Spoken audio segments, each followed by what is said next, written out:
The flickering fluorescent light cast an unsettling glow on the polished steel bars. John Dillinger, notorious bank robber and FBI's public enemy #1, tapped his foot impatiently. This wasn't just any jail. This was Crown Point, Indiana's escape-proof penitentiary. A cruel joke, some might say, but Dillinger wasn't known for his sense of humor. He had a plan, a daring, unbelievable plan, whispered in hushed tones between clinking cell bars. John Dillinger, one of the most famous bank robbers in American history, became a legend during the Great Depression. Through his bold heists, brave escapes, and final death, he became a sign of the chaos and hopelessness of the time. Dillinger was born in Indianapolis, Indiana on June 22, 1903. He grew up in a simple home. His childhood wasn't very interesting, but he quickly became interested in a life of crime. He started a string of small thefts and holdups that turned into bank robberies in the end. Because he was charming, smart, and sneaky, Dillinger was a dangerous criminal who quickly became famous all over the country. Dillinger's skill to constantly get away from police was one of the most interesting things about his crime career. His escape routes were always clear, even when he was caught more than once. He got away from the police for the first time when he was caught robbing an Ohio bank in 1933. The escape was carefully planned and carried out with great care.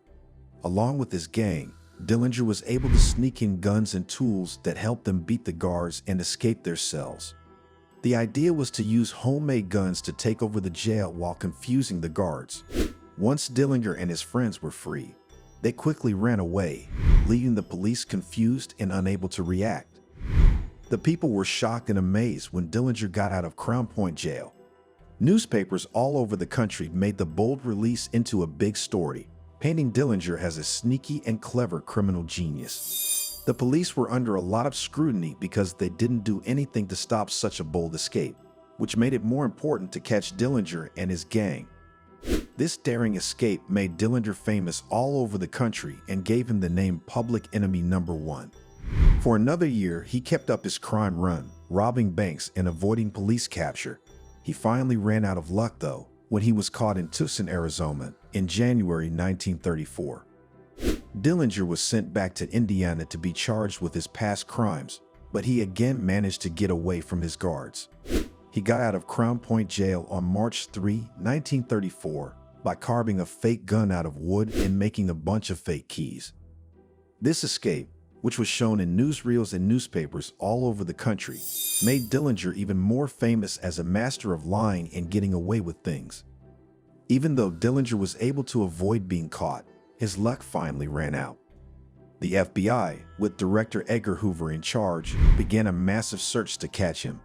To keep track of him, they used the newest investigative methods and tools like fingerprint analysis and wiretapping. In July 1934, Dillinger was betrayed by Anna Sage, a longtime partner, who told the police where he was. On the evening of July 22, FBI agents circled Dillinger as he left Chicago's Biograph Theater after seeing the show with Sage and another friend. To try to get away as quickly as possible, Dillinger reached for a gun, but the agents shot him multiple times and killed him.